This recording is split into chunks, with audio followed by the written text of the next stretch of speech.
소설 들려주는 여자. 소들려의 감성 오디오북.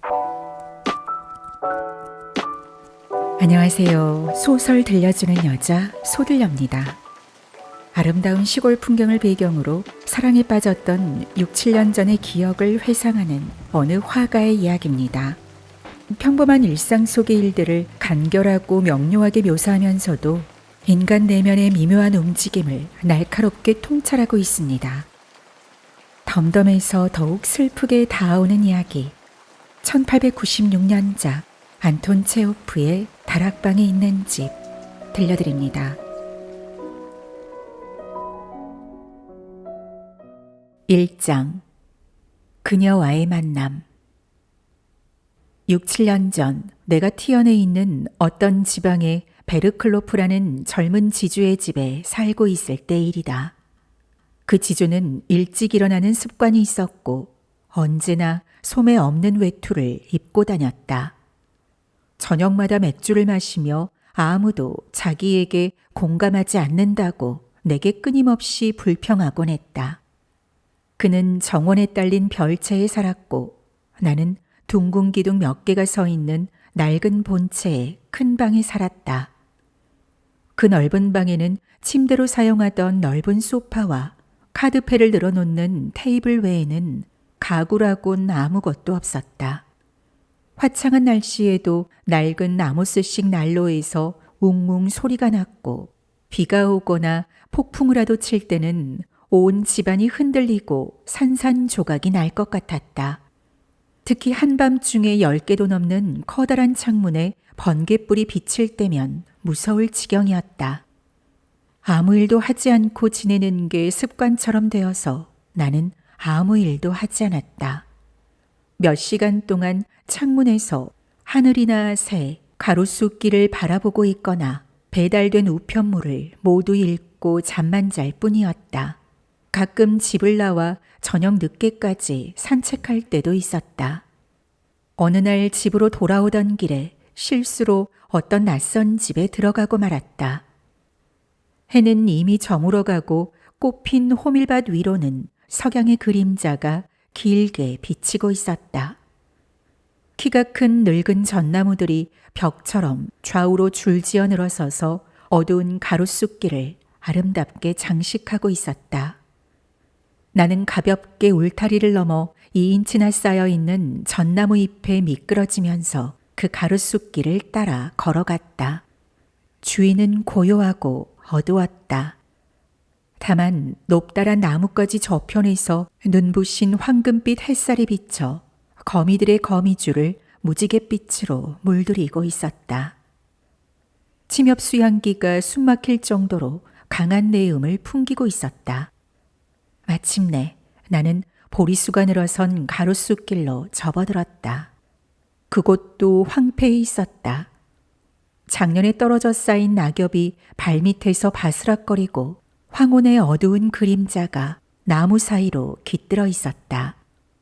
오른편에 있는 해묵은 과수원에서 꾀꼬리가 애처로운 듯 가냘프게 울고 있었다. 아마 늙은 새인 것 같다. 마침내 보리수 가로수길도 끝났다. 테라스와 다락방에 있는 하얀 집 옆을 지나가자 눈앞에 마당과 큼직한 연못이 펼쳐졌다.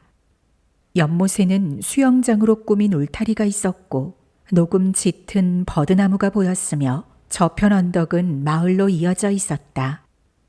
마을에는 가늘고 높다란 종루가 보이고 그 꼭대기의 십자가가 석양을 받아 붉게 빛나고 있었다. 그 순간 나는 어렸을 적에 그 풍경을 본 것처럼 가깝고 매우 친숙한 기분이 들어 무어라 형용할 수 없는 매혹으로 황홀해졌다. 정원에서 들로 나가는 곳에는 흰 석조문이 있었고 사자가 그려진 오래되고 튼튼한 문에는 두 아가씨가 서 있었다. 조금 나이가 들어 보이는 아가씨는 날씬하고 하얀 얼굴의 미인으로 풍성한 갈색 머리카락이 물결치고 있었다. 그녀는 자존심 강해 보이는 작은 입과 빈틈없는 표정을 짓고 있었다. 그녀는 근엄한 표정을 하고 나에게 시선도 주지 않고 있었다. 다른 아가씨는 아직 앳되며 17이나 18을 넘지 않은 것 같았다. 역시 날씬하고 하얀 얼굴에 이목구비가 굵고 내가 옆으로 지나가자 깜짝 놀란 듯이 나를 쳐다보며 영어로 뭐라고 말하고는 수줍어했다. 그 사랑스러운 두 얼굴은 오래전부터 낯익은 것처럼 느껴졌다. 나는 마치 즐거운 꿈을 꾼 것 같은 기분으로 집으로 돌아왔다.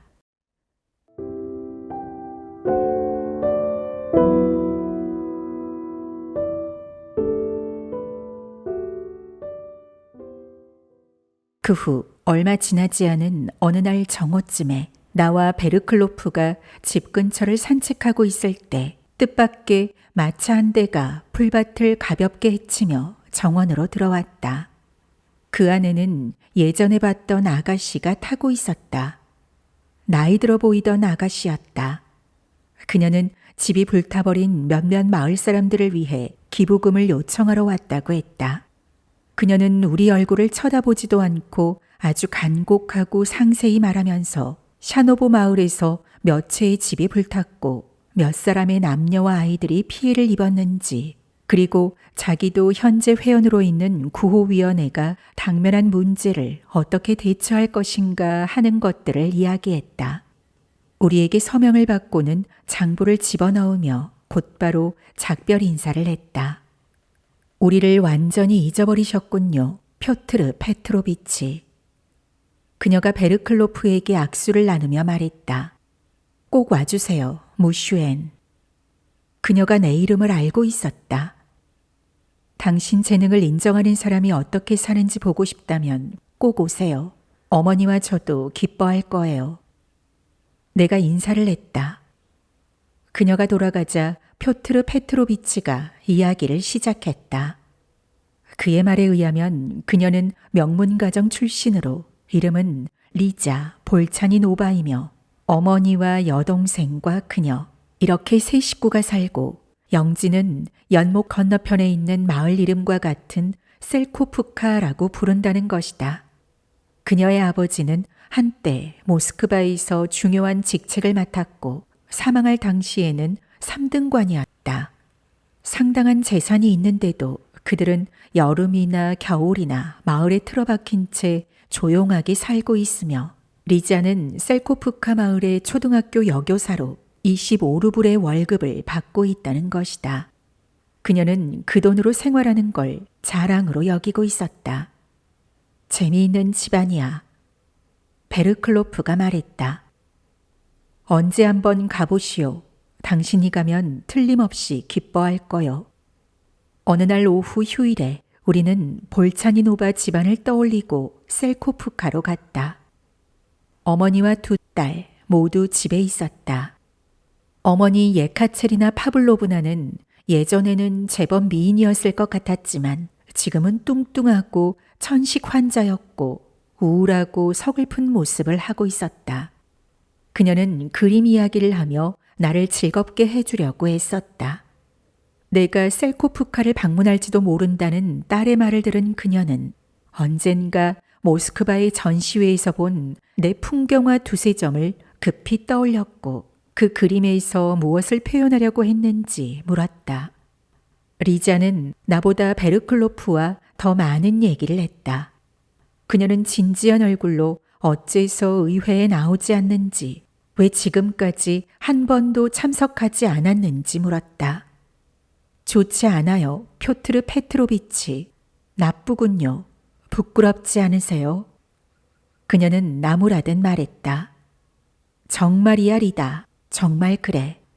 어머니가 맞장구를 쳤다. 이 집에서 부르는 대로 하면 리자는 리다다.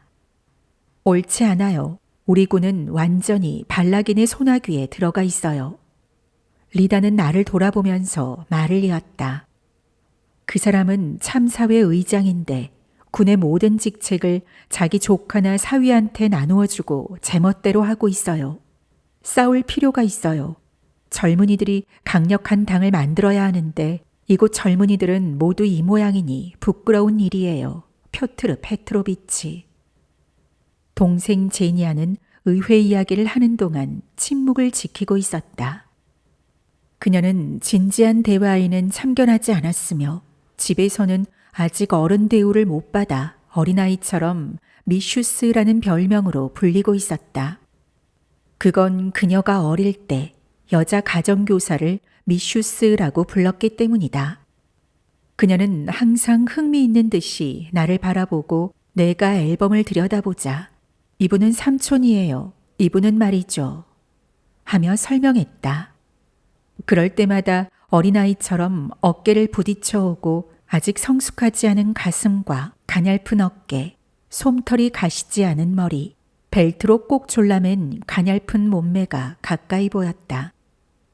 우리는 크로켓과 테니스를 치고 정원을 거닐고 차를 마시고 그 뒤 오랫동안 저녁 식사를 했다. 둥근 기둥이 있는 썰렁하고 넓은 방에 사는 나는 벽에 유화나 판화도 걸려있지 않고 하인에게까지 공손한 말을 하는 작고 아담한 그 집이 마음에 들었다.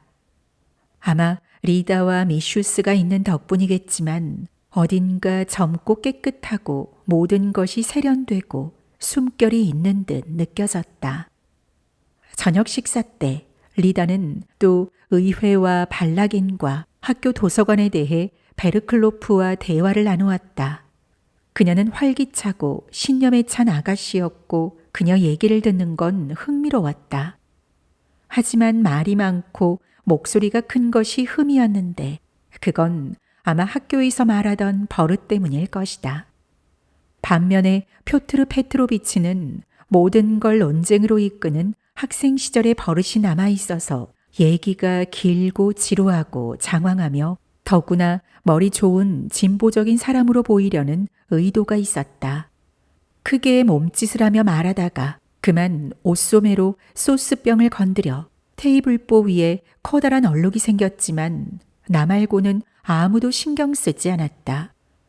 집에 돌아올 때는 어두웠고 주인은 조용했다.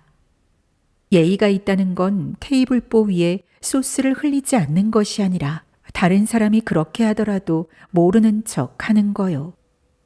베르클로프는 그렇게 말하면서 한숨을 쉬었다. 그럼요, 멋지고 교양 있는 집안이죠. 저는 그런 멋진 사람들로부터 뒤떨어져 있죠. 일 때문에 말이죠. 언제나 일 때문에. 베르클로프는 모범적으로 농장을 운영하기 위해서 얼마나 열심히 일을 하는지 언급했다. 하지만 나는 그렇게 게으른 주제에 무슨 소리를 하는 거냐고 생각하고 있었다. 그는 무엇인가 진지한 얘기를 할 때면 긴장해서 예 하고 말을 끄는 버릇이 있는데 일하는 것도 말하는 것과 마찬가지로 느려서 언제나 기한을 넘기는 것이었다.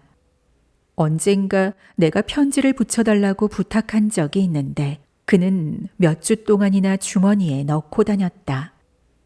그때부터 나는 그의 사무 능력을 거의 믿지 않았다. 무엇보다 가장 어려운 일은 나와 나란히 걸으면서 그는 중얼거렸다. 가장 어려운 건 아무리 일을 해도 누구한테도 공감을 주지 못한다는 거요.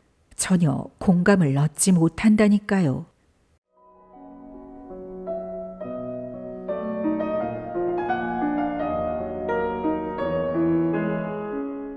2장.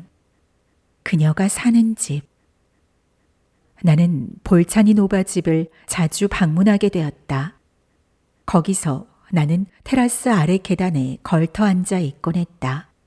자신에 대한 불만이 가득 차 있는 나는 그렇게 빠르고 흥미없이 지나가는 내 인생이 애초롭기 그지없었고 답답한 마음을 가슴에서 떼어버리면 얼마나 후련할 것인가 하는 것들을 생각하고 있었다. 그때면 테라스에서는 말소리와 옷이 스치는 소리, 책장 넘기는 소리가 들려왔다. 리다가 낮에는 환자를 진찰하고 책을 나누어주고 모자도 쓰지 않고 양산만 들고 마을에 간다든지 밤에는 의회나 학교에 대해 소리내어 말하는 것에 나는 익숙해졌다. 늘씬하고 아름답고 항상 진지한 그 아가씨는 품위 있고 귀여운 입으로 진지한 대화를 나눌 때면 냉정하게 말하곤 했다. 당신은 이런 얘기 재미없을 거예요.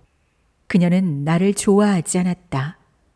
내 그림이 풍경화이고 그림 속에 농민들의 고통이 표현되지 않았기 때문이다. 또한 그녀가 깊이 믿고 있는 사실에 대해 내가 무관심한 것처럼 보였기 때문이다. 언젠가 바이칼호를 여행했을 때 푸른색 중국식 옷을 입고 말을 탄 브리아트 아가씨를 만난 적이 있었다. 나는 그 아가씨에게 가지고 있는 파이프를 팔지 않겠느냐고 물어보았다. 그녀는 유럽적인 내 얼굴과 모자를 비웃듯이 쳐다보더니 말하는 것조차 귀찮다는 듯이 소리를 지르더니 말을 몰고 가버렸다. 리다도 그녀와 마찬가지로 내 속에 존재하는 다른 인종을 경멸하고 있었다. 나에 대한 혐오를 겉으로 표현하진 않아도 충분히 느껴졌기 때문에 테라스 및 계단에 앉아 있으면서도 어쩐지 조급해지는 것이었다. 그래서 의사도 아니면서 농부들을 치료해 주는 일은 그들을 속이는 것이고 6,000에이커의 땅이 있으면 자선가가 되는 것쯤은 쉬운 일이라며 험담을 하고 있었다. 한편 동생인 미슈스는 하는 일 없이 나와 마찬가지로 한가로운 생활을 하고 있었다. 아침에 일어나면 책을 손에 들고 테라스에 가서 그 작은 발이 땅에 닿지 않을 정도로 안락 의자에 깊숙이 앉아 독서에 열중하는 것이었다. 또는 책을 들고 보리수 가로수길을 걷는다거나 들로 나가거나 하는 것이었다. 그녀는 온종일 책을 탐독했다. 이따금 눈이 피로한 듯 멍한 표정에 얼굴이 몹시 창백해지는 것을 보고 독서가 얼마나 그녀를 피로하게 하는지 알 수 있었다. 내가 찾아가면 그녀는 나를 보고는 약간 얼굴을 붉히며 책을 놓고는 커다란 눈으로 나를 바라보면서 무슨 일이 일어났는지 열심히 말했다. 예를 들어 하인 방에서 연기가 났다거나 하인이 연못에서 큰 물고기를 잡았다거나 하는 얘기가 그것이다. 평소에 그녀는 언제나 밝은 블라우스와 짙은 파란색 치마를 입고 있었다. 우리는 함께 산책을 하고 잼을 만들 체리를 따거나 보트를 탔다. 체리를 따려고 그녀가 뛰어오르거나 노를 저을 때면 넓은 소매 사이로 가늘고 연약한 팔이 보였다. 때로는 스케치를 하는 내 옆에 서서 그녀는 감탄의 눈으로 지켜보고 있었다. 7월 말의 어느 일요일 아침 9시쯤에 볼차니노바 집에 도착했다. 집에서 되도록 멀리 정원을 돌아다니며 그의 여름에 유난히 많았던 흰버섯을 찾은 뒤 나중에 제냐와 함께 따로 올 수 있도록 위치를 표시해 놓았다. 따뜻한 바람이 불고 있었다. 제냐와 그녀의 어머니가 밝은색 옷을 입고 교회에서 돌아오는 모습이 보였다. 제냐는 모자를 바람에 날리지 않으려고 손으로 가볍게 누르고 있었다. 잠시 뒤에 테라스에서 차를 마시는 소리가 들렸다. 나처럼 하는 일 없이 매일 같은 게으른 생활에서 정당성을 찾는 사람에게 정원에서의 이러한 여름철 휴일 아침은 더할 나위 없이 매력적이다. 이슬에 젖어있는 녹색 정원이 햇살에 반짝이며 행복으로 빛나고 있었다. 물풀의 나무나 협축도의 향기가 풍기고 교회에서 방금 돌아온 젊은이들이 정원에서 차를 즐기고 있다. 그들은 매력적으로 차려입고 즐겁게 속삭인다. 지금도 나는 그런 생각을 하며 정원을 거닐며 여름 내내 아무 일도 목적도 없이 정원을 거닐고 싶은 기분이 드는 것이다. 제냐가 바구니를 들고 나왔다. 마치 정원에 나오면 나를 만난다는 걸 알고 있다는 표정이었다. 우리는 버섯을 따면서 얘기를 나눴다. 무언가 물을 때면 그녀는 내 얼굴을 보려고 조금 앞서 걸었다. 어제 마을에서 기적이 일어났어요. 그녀가 말했다. 절름발이 펠라게아가 1년 동안 앓았어요. 의사나 약으로도 고치지 못했는데 어제 한 노파가 와서 주문을 외우니까 병이 낫지 뭐예요. 그건 대단한 일이 아니지. 내가 말했다. 환자나 노파 사이에만 기적을 찾으면 안 돼요. 건강이 바로 기적 아닐까요? 인생 그 자체도 이해할 수 없는 기적이지.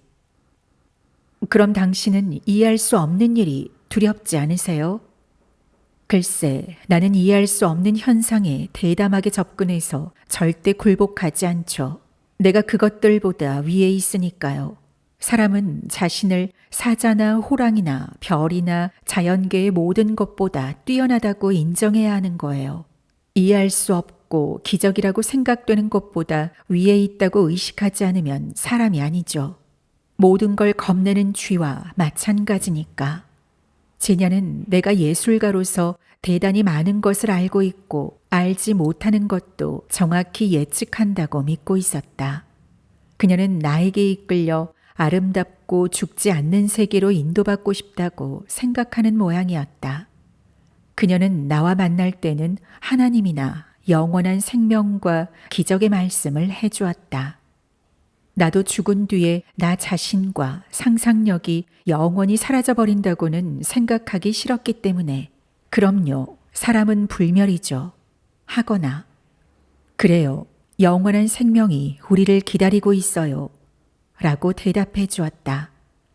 그녀는 그 말을 그대로 믿고 증거를 요구하거나 하진 않았다. 우리가 집으로 가고 있을 때 그녀가 갑자기 걸음을 멈추고 말했다. 리다 언니는 훌륭한 사람이에요. 그렇지 않나요? 난 언니를 사랑해요. 언니를 위해서라면 언제든지 목숨을 바칠 수 있어요. 하지만 말해보세요. 제냐는 손가락을 내 소매에 갖다 댔다. 왜 선생님은 언니와 논쟁을 하시는 거예요? 왜 화를 내시는 거죠? 그건 언니가 옳지 않으니까 그렇지. 제냐는 고개를 저었다. 눈에 눈물이 맺혀 있었다. 정말 이해할 수 없어요. 그녀는 중얼거렸다. 그때 리다가 어디선가 돌아와서 손에 채찍을 들고 현관 계단 옆에 서서 균형 잡힌 아름다운 몸에 햇빛을 받으며 하인에게 무엇인가 지시를 하고 있었다. 그리고는 급한 듯이 큰 소리로 말하면서 두세 명의 환자를 진찰하고는 걱정스러운 얼굴로 이방저방 돌아다니며 찬장문을 열어보고는 위층으로 올라갔다. 점심때 모두 오랫동안 리다를 찾아다니며 불렀으나 그녀가 식탁에 나타난 건 우리가 수프를 다 먹었을 때였다. 그런 사소한 일들을 왜 그런지 난 기억하고 또 그것을 그리워하고 있었다. 특별한 일도 없는데 그날의 일들이 지금도 생생히 기억난다. 식사 후에 제냐는 깊숙한 안락의자에 파묻혀 책을 읽었고 나는 테라스의 아래 계단에 앉았다. 우리는 침묵했다. 하늘엔 온통 구름이 덮이고 작은 빗방울이 떨어지기 시작했다. 바람도 그쳐 찌는 듯이 더운데 하루가 끝날 것 같지 않았다.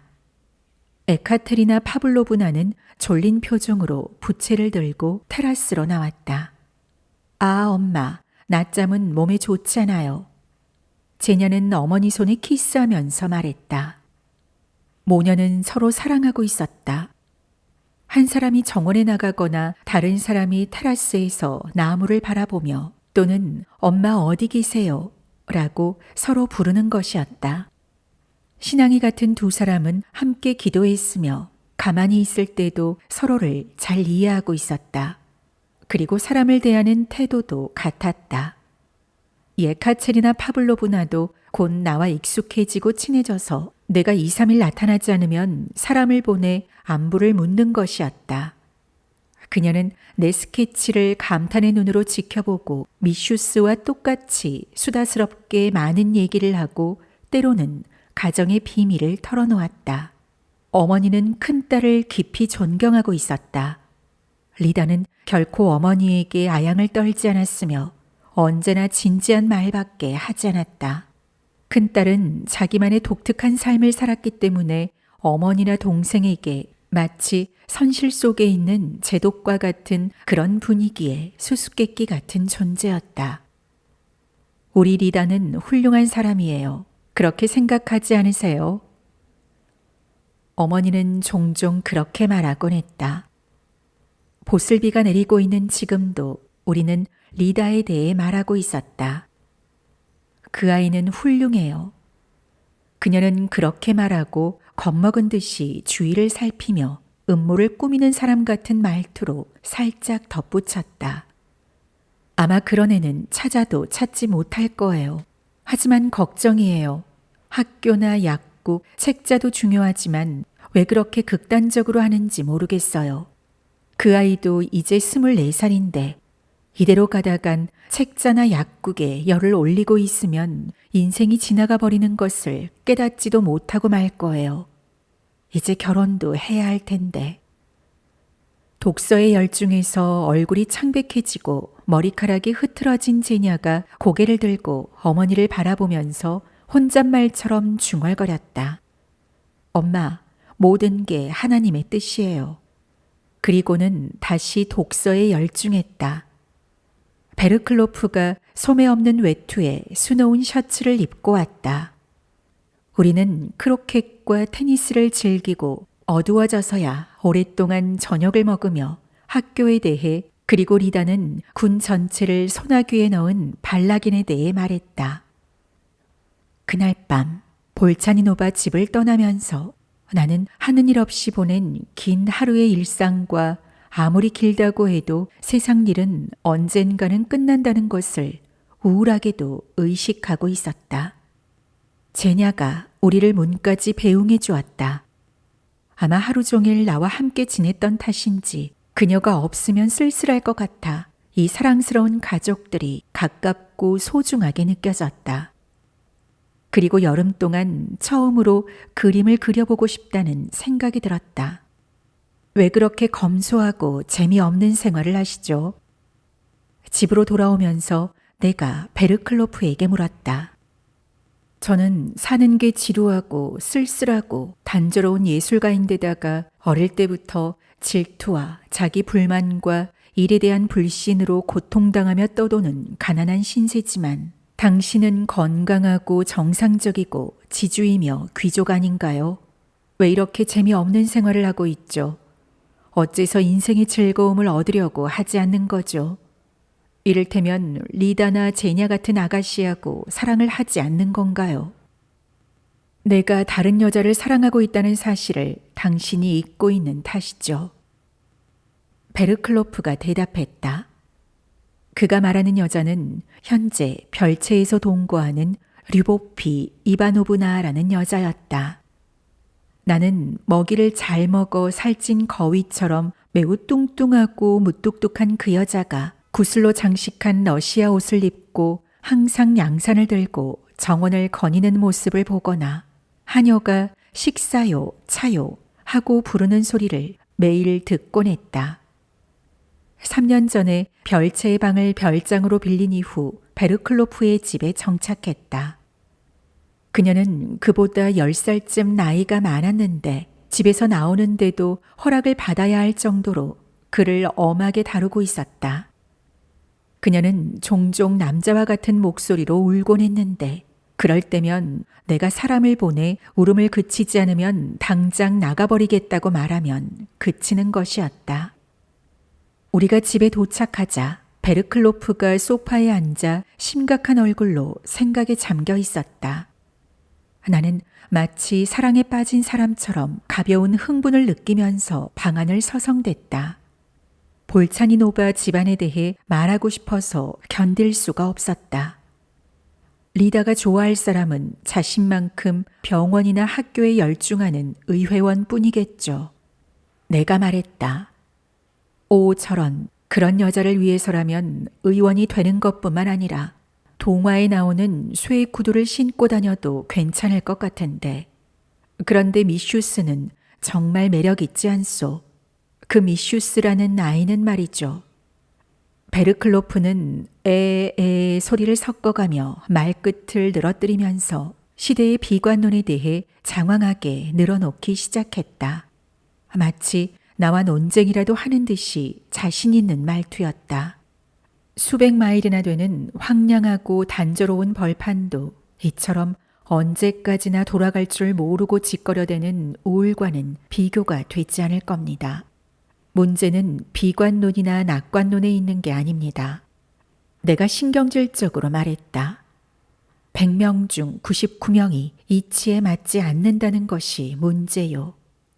베르클로프는 자신을 겨냥한 것으로 받아들이고 화가 나서 나가버렸다.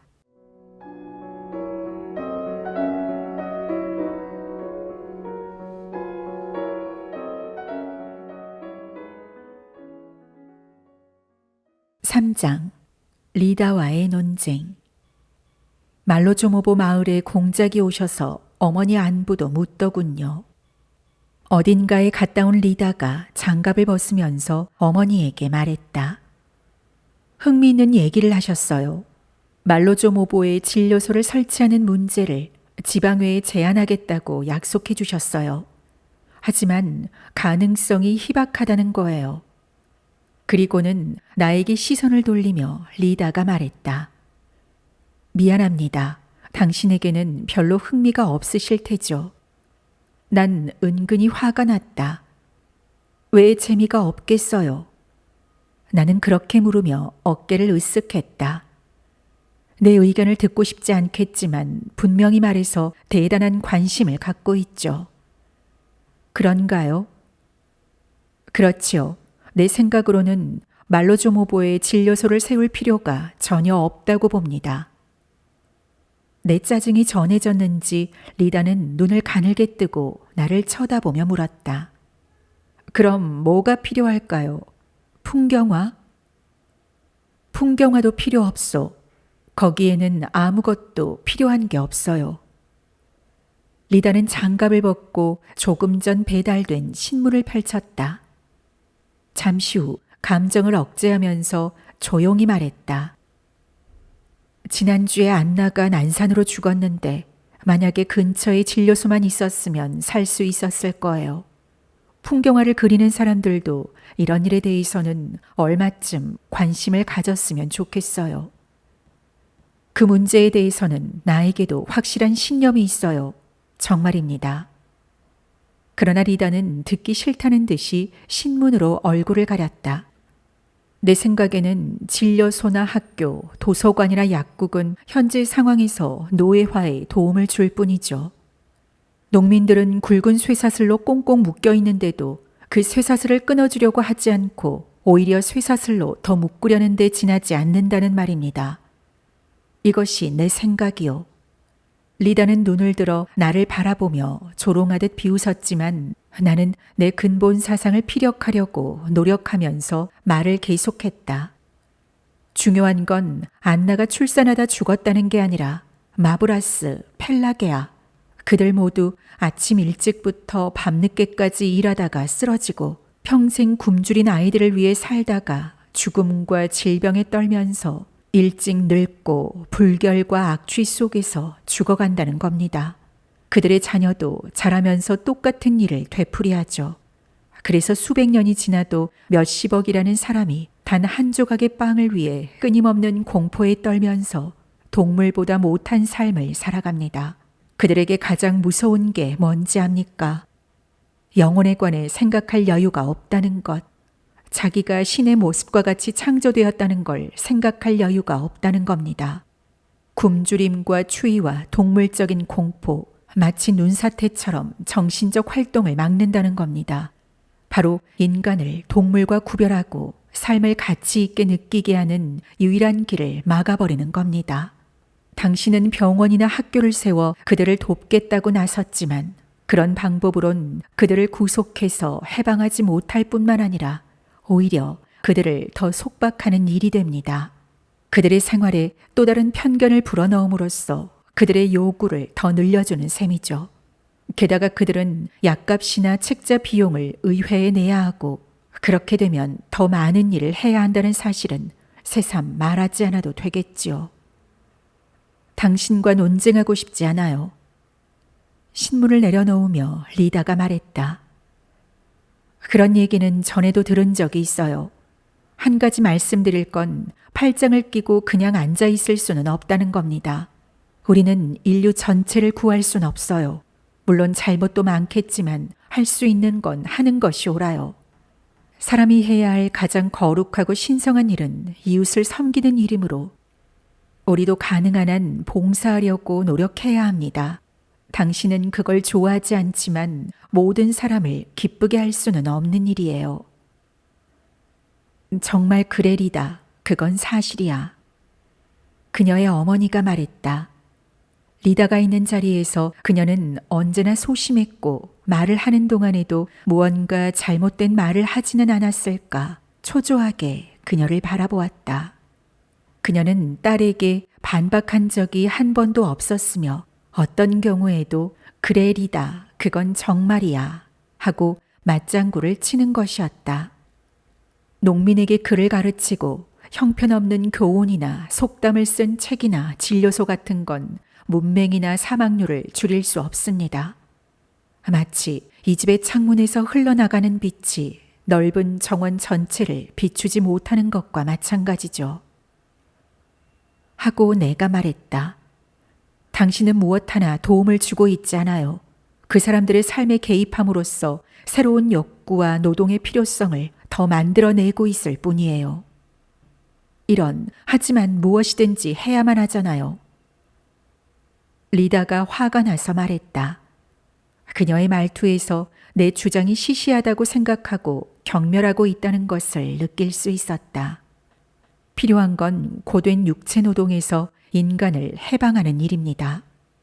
하고 내가 말했다. 우리는 그들의 무거운 짐을 가볍게 해주고 숨 쉴 시간을 주는 것이 필요합니다. 난로 곁이나 외양간이나 밭에서 일생을 보낼 것이 아니라 그들도 영혼과 하나님에 대해 생각할 시간을 가져야 합니다. 그리고 각자의 정신적 능력을 가능한 한 광범위하게 발휘할 수 있도록 인간의 짐을 가볍게 하고 진리와 삶의 의미를 끊임없이 찾도록 해야 합니다.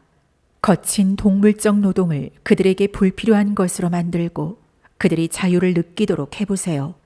그러면 책이나 약품들이 그들에게 얼마나 불필요한 것인가를 알게 되겠죠. 자신의 참된 사명을 인식하게 되면 자신이 만족하는 건 종교나 과학이나 예술이지 이러한 사소한 일이 아니라는 걸 알게 된다는 거죠. 노동에서 해방한다고요? 리다는 웃었다. 그게 가능한가요? 가능합니다. 그들의 노동을 몇 분의 1이라도 줄이면 되는 거죠.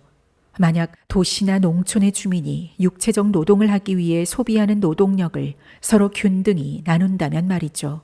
아마 하루에 많아야 2-3시간만 일하게 될 것입니다. 부자든 가난한 사람이든 하루에 3시간만 일하고 나머지 시간은 자유로운 시간이라고 상상해 보세요. 나아가서 우리가 자기 육체에 의존하는 일을 줄이고 노동을 감소시키기 위해 노동을 대신할 기계를 발명하고 우리의 필요를 최소한으로 줄였을 경우를 생각해 보세요.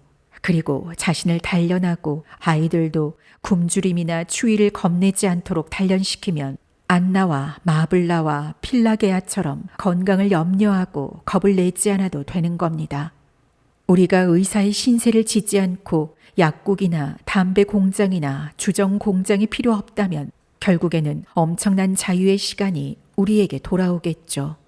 우리는 그 여가를 과학이나 예술에 바치겠죠. 농부들이 가끔 공동으로 도로 공사를 하는데 그것도 마찬가지로 모두 힘을 합쳐 생활의 의미와 진실을 찾도록 해야 합니다. 그렇게 되면 난 확신합니다마는 진실이 발견되어 인간은 끝없이 마음을 괴롭히는 죽음의 공포로부터 벗어날 것이고 심지어 죽음 자체에서도 벗어날 것입니다. 하지만 당신 말에는 모순이 있어요. 과학하면서 초등학교 교육을 부정하고 계시는군요. 하고 리다가 말했다. 술집 간판이나 이해하지도 못하는 책을 읽거나 하는 정도의 능력 말입니까? 그 정도의 능력이라면 우리나라에선 저 류리크 때부터 있었고 고골리의 페트르 슈카도 그를 압니다. 그런데 지금 우리 농촌은 류리크 시대 그대로인걸요. 필요한 건 읽고 쓰는 능력이 아니라 정신적 능력을 충분히 발휘하기 위한 자유입니다. 초등학교가 아니라 대학이 필요합니다. 당신은 또 의학도 부정하셨죠? 그렇소. 의학이란 건 자연 현상으로서의 병을 연구하기 위해 필요한 거지 병을 치료하기 위해 있는 것이 아닐 것입니다. 치료하려면 병 그 자체가 아니라 병의 원인을 치료해야 합니다. 병의 근본 원인인 육체 노동을 제거해 보세요. 병은 저절로 없어질 테니까요. 나는 치료를 위한 과학은 인정하지 않습니다. 나는 흥분해서 계속했다. 과학이나 예술이 참된 것이 되려면 일시적, 개별적인 목적이 아니라 영구적이고 보편적인 목적을 가져야 합니다. 인생의 진실이나 의미를 탐구하고 신이나 영혼을 탐구하는 것이니까요. 그런 건 필요에 따라 약국이나 도서관이라고 하는 문제에 결부시킨다면 인생을 복잡하게 하고 혼잡하게 할 뿐이죠.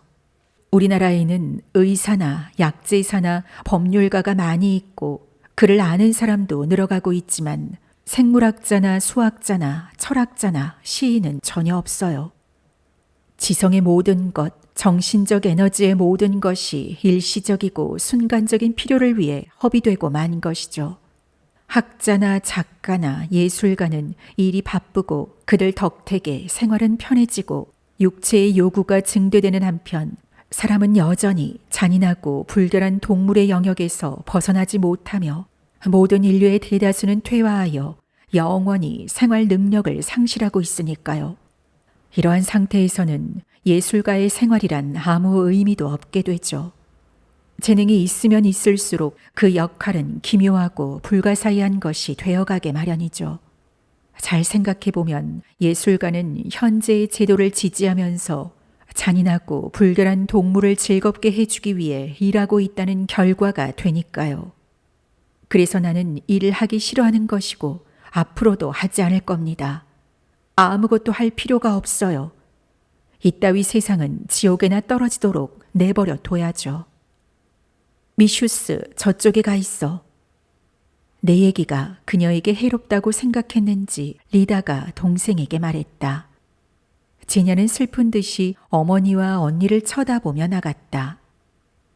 그런 말은 대개 자기의 무관심에 대해 변명하고 싶을 때 하는 말이에요. 병원이나 학교를 부정하는 것이 치료하거나 가르치는 것보다 쉬운 일이니까요. 리다가 말했다. 그건 정말이야, 리다. 정말 그래. 어머니가 말했다. 일을 하지 않겠다고 강조하시는 걸 보면 리다는 말을 계속했다. 당신은 자기 능력을 높이 평가하고 계시는 모양이군요. 더 이상 논쟁을 그만두기로 해요. 끝까지 의견이 일치하지 못할 테니까요. 지금 당신이 그토록 형편없다고 하는 도서관이나 약국 중에 가장 하찮은 것이라도 세계의 어떤 풍경화보다도 중요하다고 생각하고 있기 때문이죠. 그리고는 어머니를 바라보며 전혀 다른 어투로 말했다. 공장님은 우리 집에 계셨을 때보다 훨씬 여위시고 완전히 변하셨어요. 이번에 귀시로 파견되실 거래요. 그녀는 나와 대화하는 걸 피하려고 공작에 관해 어머니와 말하고 있었다. 그녀의 얼굴은 붉게 상기되어 있었고 기분을 감추기 위해 마치 근시인 것처럼 테이블 위로 몸을 굽혀 신문을 읽는 척했다. 내 존재가 불쾌하게 느껴졌던 것이다. 나는 작별 인사를 하고 집으로 돌아갔다. 어머니에게 공장 얘기를 한 건 나와 말다툼을 하기 싫었기 때문일 것이다. 리다의 얼굴은 상기되어 있었다.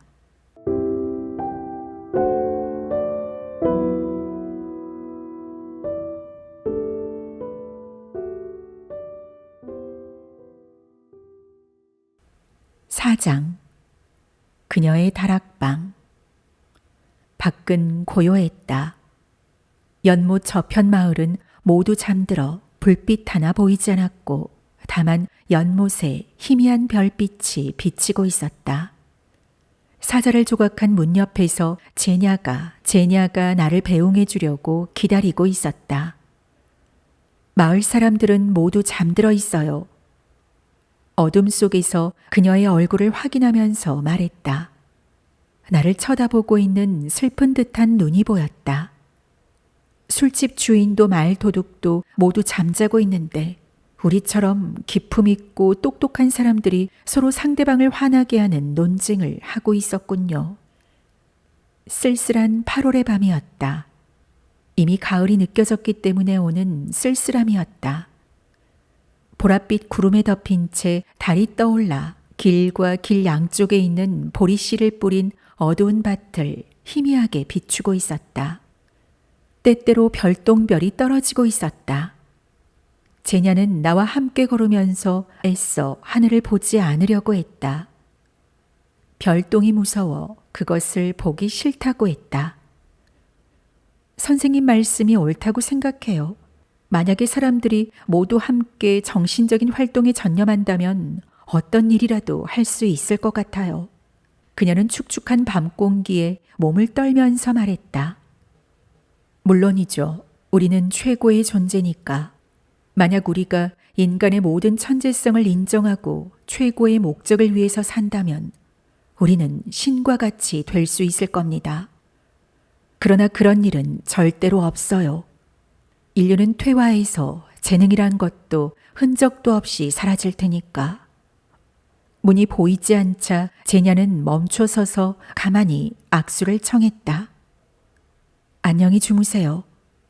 그녀가 떨면서 말했다. 블라우스만 입은 그녀의 어깨가 추위로 움츠리고 있었다. 내일도 또 오세요. 나 자신과 남에게 불만을 느끼고 혼자 남겨진다는 생각에 나는 두려웠다. 나 역시 별똥별을 쳐다보지 않으려고 애썼다. 좀 더 함께 있어 부탁이야. 내가 말했다. 나는 제냐를 사랑했다. 그녀를 사랑하게 된 건 언제나 그녀가 나를 배웅해 주었고 감탄의 시선으로 다정하게 바라보았기 때문이다. 그녀의 하얀 얼굴과 가느다란 목, 가느다란 팔, 연약한 느낌, 한가로운 생활, 그리고 책을 읽는 모습이 얼마나 감동적으로 아름다웠는지 모른다. 그렇다면 지성은 그녀에게 뛰어난 지성이 있는 게 아닌가 하고 생각하며 그녀의 다양한 견해에 매료되었다. 아마 그녀가 나를 싫어하는 아름답고 엄격한 리다와는 사고방식이 다르기 때문일지도 모른다. 나는 화가로서 제냐의 호감을 받고 내 재능으로 그녀의 마음을 사로잡았던 것이다. 그때 나는 그녀만을 위해 그림을 그리겠다고 생각했다. 그리고 그녀는 나의 작은 여왕이 되어 나와 함께 나무와 들판, 안개와 저녁 노을과 자연을 지배하는 모습을 상상했다. 그때까지 나는 절망적으로 고독하고 불필요한 존재인 것처럼 느껴지곤 했었다. 조금만 더 있어줘. 나는 간절하게 말했다. 부탁입니다. 나는 외투를 벗어 그녀의 싸늘해진 어깨에 걸쳐주었다. 남자의 외투를 입으면 우스꽝스러워 보일까봐 그녀는 웃으면서 벗어버렸다. 그때 나는 그녀를 끌어안고 얼굴과 어깨와 손에 키스를 퍼부었다. 내일 다시 오세요. 그녀는 이렇게 속삭이며 밤의 침묵을 깨는 것이 두려운 듯 부드럽게 나를 포옹했다. 우리 집에는 서로 비밀이 없어요. 어머니와 언니에게 말해야 해요. 하지만 두려워요. 엄마는 괜찮아요. 엄마는 당신을 좋아하니까. 하지만 리다 언니는... 그녀는 문으로 달려갔다. 안녕. 그녀가 소리쳤다. 그리고 그녀의 달려가는 발소리가 들렸다. 나는 집에 가고 싶지 않았고 할 일도 없었다. 그래서 잠시 생각하다가 천천히 되돌아와 그녀가 사는 집을 다시 한번 보려고 천천히 되돌아섰다. 소박하고 고풍스러운 다락방 창문이 나를 쳐다보며 모든 것을 이해해주는 것처럼 생각되었다. 나는 테라스 앞을 지나 테니스 코트 옆에 어둑한 데에 있는 느릅나무 그늘에 앉아 집을 바라보았다. 미슈스의 방에 있는 다락방의 창에 밝은 빛이 비치더니 부드러운 녹색으로 바뀌었다. 램프에 갓을 씌운 것이다. 그림자가 움직이기 시작했다. 나는 다정한 느낌과 평안, 만족감으로 가득 찼다. 나도 사랑을 느끼고 사랑할 수 있다는 만족감이었다. 그와 동시에 이 시간 나에게서 몇 발자국 떨어져 있지 않은 그 집에서 한 방에 나를 싫어하고 미워할지도 모르는 리다가 있다고 생각하니 어딘지 모르게 마음이 불편했다. 나는 앉아서 제냐가 나오지 않을까 귀를 기울이고 있었다. 다락방에서 말하는 소리가 들리는 것 같았다. 1시간 정도 지났다. 녹색 불빛도 꺼지고 그림자도 보이지 않았다. 달은 벌써 집 위에 높게 떠 있었고 잠든 정원과 오솔길을 비추고 있었다. 집 앞 화단에 핀 달리아와 장미가 같은 색으로 보였다. 날씨가 매우 추워지기 시작했다. 나는 정원을 나와 길에 떨어져 있는 외투를 집어들고 천천히 집으로 돌아왔다.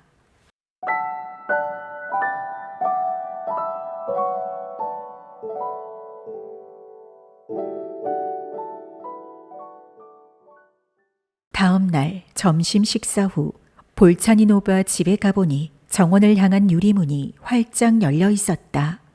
나는 테라스에 앉아 금방이라도 화단 뒤쪽이나 가로수길 한쪽에서 제냐가 나타나는 건 아닐까, 집안에서 그녀의 목소리가 들려오는 것은 아닐까 하고 기다리고 있었다. 그리고 객실을 지나 식당으로 들어가 보았다. 아무도 없었다. 식당의 기다란 복도에 몇 개의 문이 있었는데 그곳에서 리다의 말소리가 들렸다. 하나님이 까마귀 한 마리를 보냈어. 아마 받아쓰기를 하는지 그녀는 커다란 목소리로 천천히 말했다. 하나님이 치즈 한 조각을 주셨습니다. 까마귀에게. 누구세요?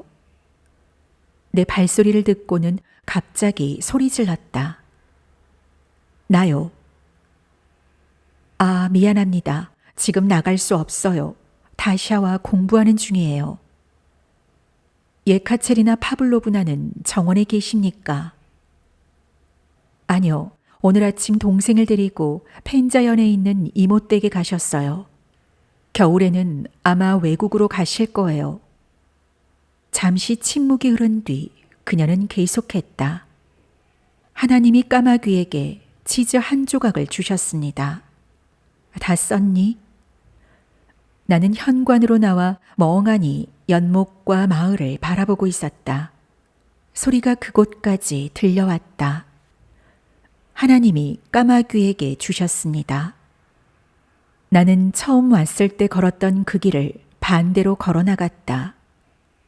앞뜰에서 정원을 거쳐 집 옆을 빠져나가 라임나무 가로수길로 들어섰다. 그때 작은 소년이 나를 뒤쫓아와서 편지를 건네주었다. 언니에게 모든 걸 말했더니 헤어져야 한다고 강력히 말했어요. 라고 그 편지에 씌어 있었다. 제 고집으로 언니를 슬프게 한다는 건 있을 수 없는 일이에요. 하나님이 당신에게 행복을 줄 거예요. 저를 용서해 주세요.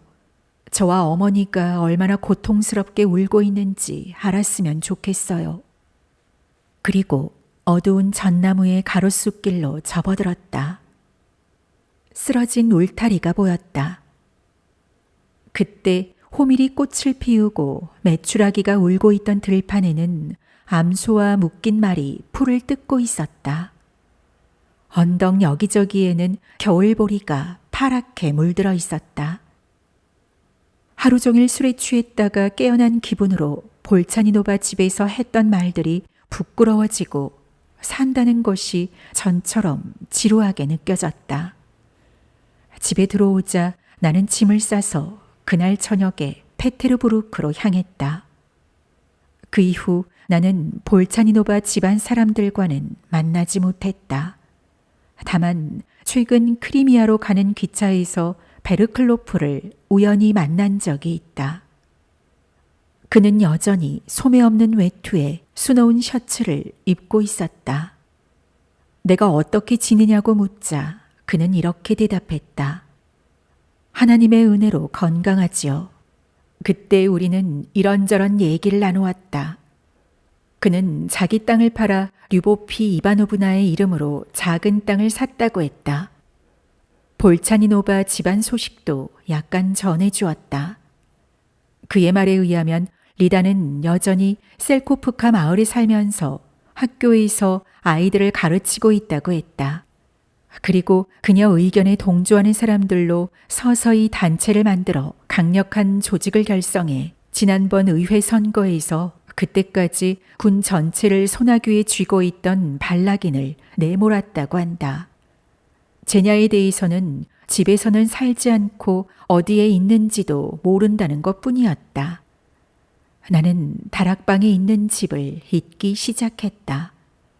가끔 그림을 그리거나 책을 읽을 때 문득 그 창문에 비친 녹색빛과 집으로 돌아가면서 추위에 손을 비비며 밤늦게 들판을 지나 집에 돌아올 때의 발소리를 아무 이유 없이 기억하곤 한다.